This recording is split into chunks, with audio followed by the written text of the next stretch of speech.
Oke, halo teman-teman. Pada video kali ini, saya akan membahas tentang mata kuliah internet dan aplikasinya, yang membahas tentang protokol transport dan soket. Oke, yang pertama, apa yang dimaksud dengan layer transport?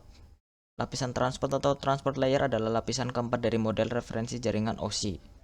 Lapisan transport bertanggung jawab untuk menyediakan layanan-layanan yang dapat diandalkan kepada protokol-protokol yang terletak di atasnya. Layanan yang dimaksud antara lain adalah 1.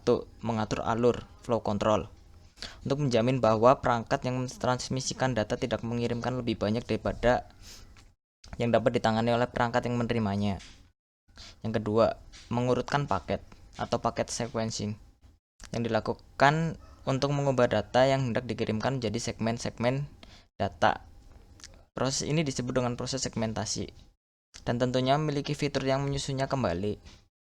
Yang ketiga, penanganan kesalahan dan fitur acknowledgement untuk menjamin bahwa data telah dikirimkan dengan benar dan akan dikirimkan lagi ketika memang data tidak sampai ke tujuan. Yang keempat, multiplexing yang dapat digunakan untuk menggabungkan data dari beberapa sumber untuk mengirimkannya melalui satu jalur data saja. Yang kelima, pembentukan sirkuit virtual yang dilakukan dalam rangka membuat sesi koneksi antara dua node yang hendak berkomunikasi. Nah, teman-teman, untuk gambar lapisan-lapisan pada OSI bisa dilihat pada gambar di samping. Nah, data layer keempat atau layer transport ini berada di tengah-tengah. Yang datanya dalam bentuk segmen ya, teman-teman. Oke, untuk protokol yang digunakan pada layer transport itu ada dua. Yang pertama adalah UDP atau User Datagram Protocol. UDP merupakan protokol connectionless, artinya tidak ada sesi komunikasi awal ketika data ditransmisikan. UDP merupakan unreliable protocol, berarti pesan yang dikirim tanpa ada nomor urut dan tanpa acknowledgement dari penerima sehingga pengirim tidak pernah tahu apakah pesan yang sudah diterima penuh atau tidak. Untuk masalah ini ditangani oleh aplikasi. Jika terjadi loss paket, data harus diretrieve oleh layer di atasnya, yaitu layer aplikasi. Biasanya message UDP ditransmisikan secara reguler dalam interval waktu tertentu atau setelah ditentukan batas waktu habis. UDP hanya membutuhkan sedikit-sedikit resource, memori, dan prosesor. Contoh aplikasi yang menggunakan protokol UDP adalah Domain Name System atau DNS dan Dynamic Host Configuration Protocol atau DHCP. Untuk cara kerja UDP bisa teman-teman lihat di gambar yang satu ini. Jadi pengirim akan terus mengirimkan segmen-segmen atau paket yang akan dikirimkan kepada penerima secara langsung, karena tidak ada apa namanya tidak pengirimnya itu tidak pernah tahu apakah pesan yang diterima itu penuh atau tidak. Jadi nanti ini akan ditangani oleh aplikasi yang ada di penerima. Oke. Untuk protokol yang kedua adalah TCP atau Transmission Control Protocol. TCP menggunakan protokol connection oriented yang artinya data hanya bisa ditransmisikan setelah ada proses negosiasi terlebih dahulu antara pengirim dan penerima. Negosiasi diantaranya berupa kesiapan pengiriman dan penerima, three-way handshake, berapa data yang bisa dikirim dalam satu waktu tertentu. Yang kedua, nomor urut yang dipakai setiap pengiriman data, dan lain-lain. Terus TCP biasanya menggunakan komunikasi full duplex, yang artinya setiap host yang berkomunikasi mempunyai dua channel logikal untuk mengirim dan menerima message. TCP juga menyediakan transmisi data yang reliable, dengan cara setiap paket data diberi sequence number atau SN. Jika SN tidak ada, harus di-retransmit data. Receiver akan membuang jika terjadi duplikasi data.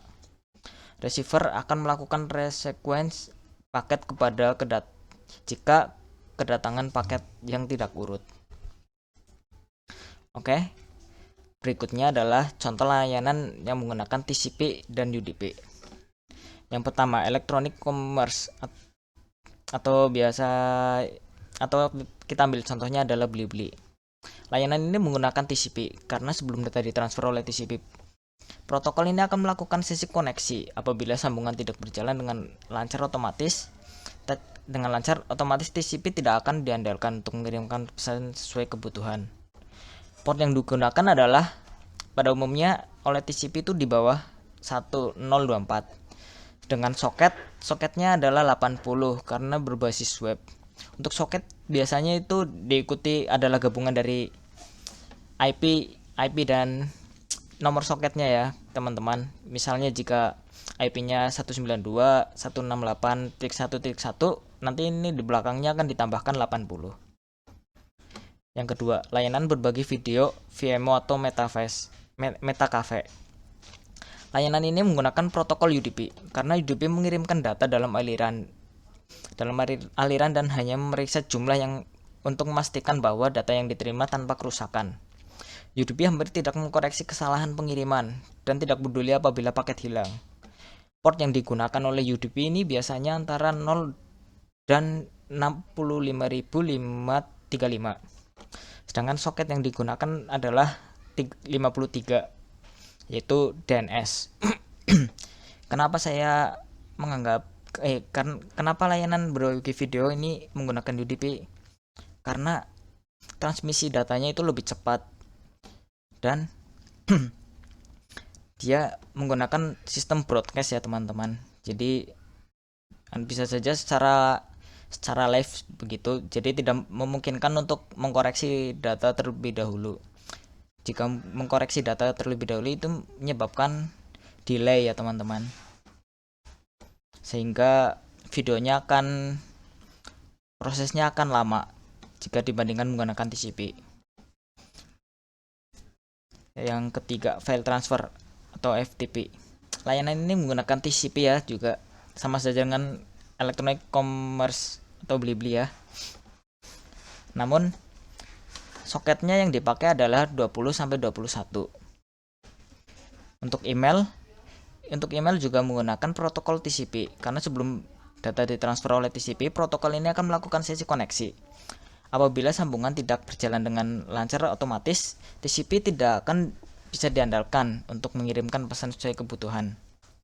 Port yang digunakan adalah sama saja 0 antara di bawah 1024, sedangkan soketnya adalah 25 untuk email.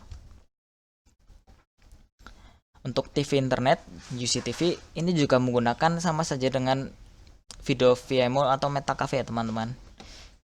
Jadi UCTV itu menggunakan protokol UDP karena sama saja seperti live streaming video itu membutuhkan data transfer yang cepat. Yang untuk soketnya yang digunakan adalah 53. Nah, layanan Spotify dan layanan Zoom juga menggunakan protokol UDP. Untuk port yang digunakan adalah antara 0 dan 65535, sedangkan soket yang digunakan adalah 53. Untuk telepon internet WhatsApp, jam internet, weather service atau layanan cuaca, terus layanan story WhatsApp, dan layanan download BitTorrent itu menggunakan protokol TCP. Karena sebelum data ditransfer oleh TCP, protokol ini akan melakukan sesi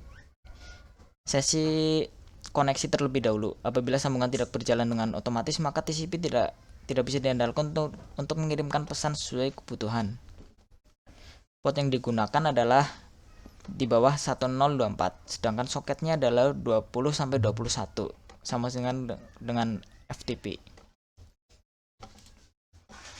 Oke teman-teman, sekian video dari saya. Jika ada pertanyaan mungkin bisa tinggalkan komentar di bawah, atau mungkin ada saran, atau mohon maaf jika ada kesalahan kata-kata atau informasinya kurang jelas. Oke, terima kasih teman-teman. Sampai jumpa di video selanjutnya. Terima kasih.